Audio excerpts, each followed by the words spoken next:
Are you trying to cram a bulky ski jacket into your backpack? Are you shivering under your shell? Are you sweating under too many layers? Then you're doing it wrong. Layering, that is.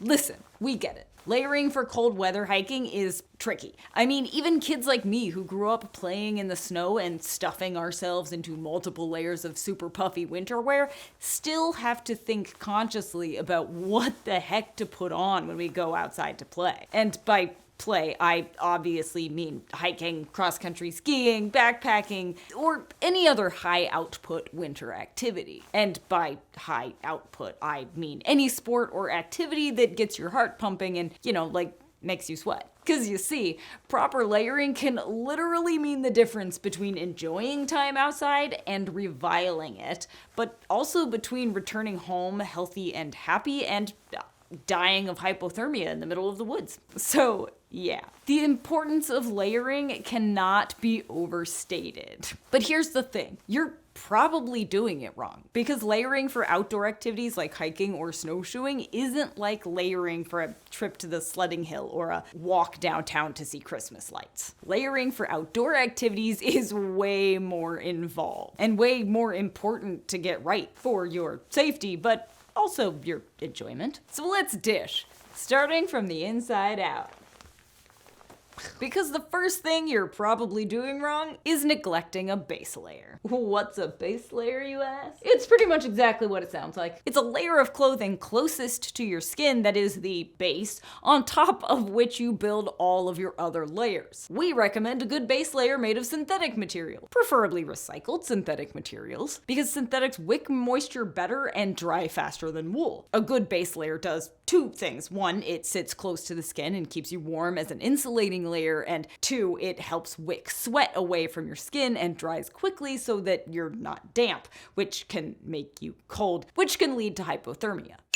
Because when you or your clothes are even a little damp from sweat, heat is conducted away from the body 25 times faster than in dry air, and that puts you at much greater risk for hypothermia. So always, always, always start with a quality moisture-wicking base layer. Then it's time to add a mid-layer or two.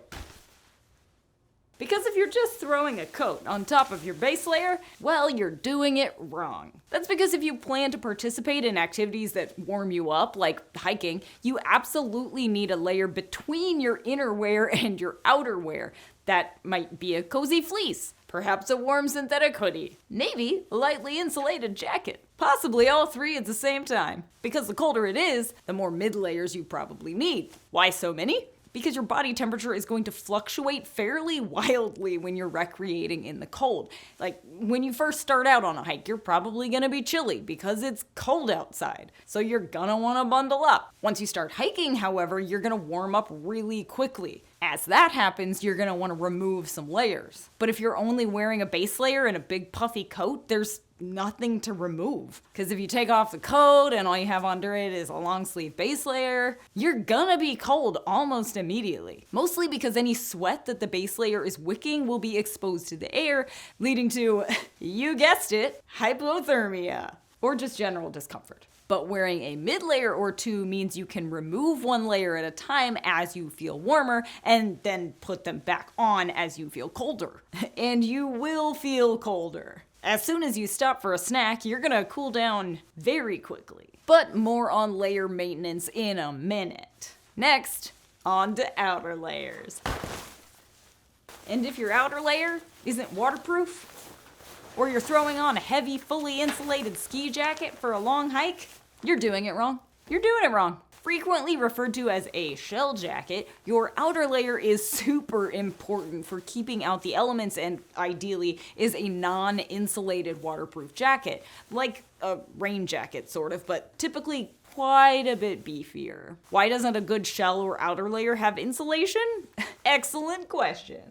Because chances are you're not going to be wearing it the whole time that you're hiking. You're gonna take it off and want to stash it in your pack at some point. And trust me when I say that you do not want to be carrying a heavy, bulky, insulated ski jacket type deal in your pack all day. Not if you want to have room for, water, food, shelter, Instead, a lighter weight waterproof shell will offer protection from snow, wind, and rain, but won't be excessively bulky or heavy when you inevitably take it off because you're heating up. A non-insulated shell is also more versatile and useful because if you're warming up and don't want to remove your shell because it's actively snowing or windy or rainy, it allows you to instead strip off multiple mid-layers in order to comfortably regulate your body temperature, while still keeping you from getting wet or, abused by wind. Now, depending on the weather and conditions and how long you plan to be outdoors, you might be able to get away with a less aggressive outer layer from time to time. For example, a heavy rain jacket or a water-resistant soft shell. These have their own sets of cons, of course.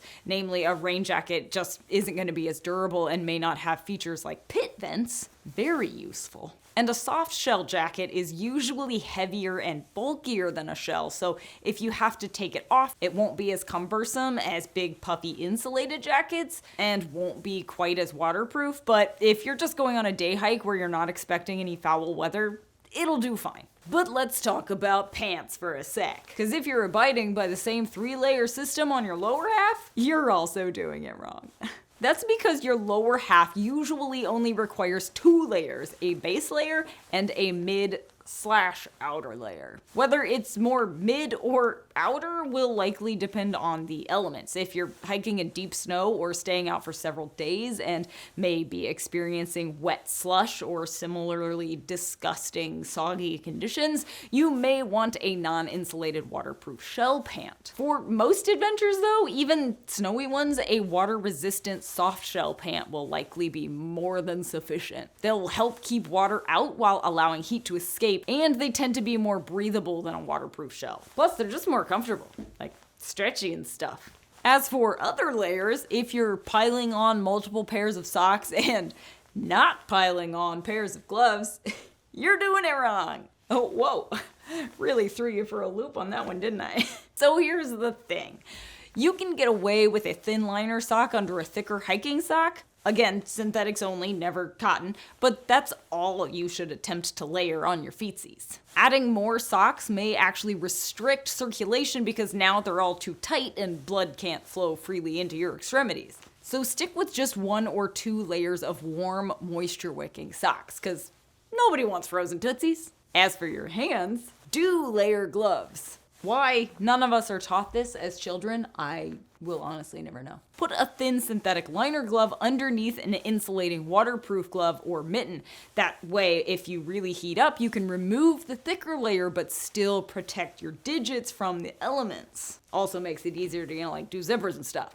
And then if you slow down or find a perfect spot for, a snowball fight, you can put your waterproof gloves back on and play to your heart's content without worrying about water seeping into your liners. Oh, and don't forget some sort of cozy neck gaiter or headwear like a balaclava and a super cozy hat. Last point, layering is not a set it and forget it type thing. If you think it is, you're doing it wrong. Because proper layering requires lots of adjustment throughout the day. See, if you leave on all your layers all day long while you're hiking up a mountain, you are going to get sweaty and uncomfortable. And as I may have mentioned, sweat can lead to hypothermia. At the very least, it's going to make you really cold.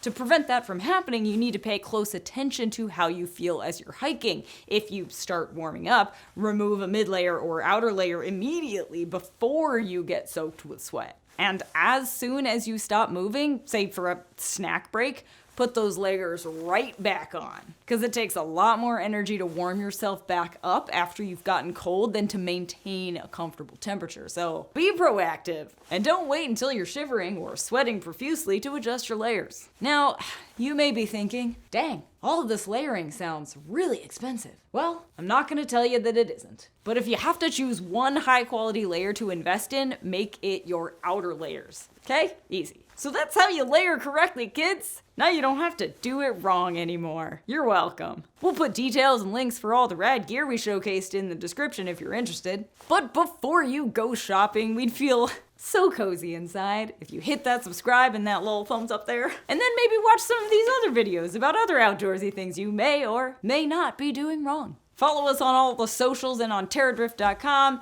And stay safe and warm out there. Layer smart and wander on. And stop doing it wrong already.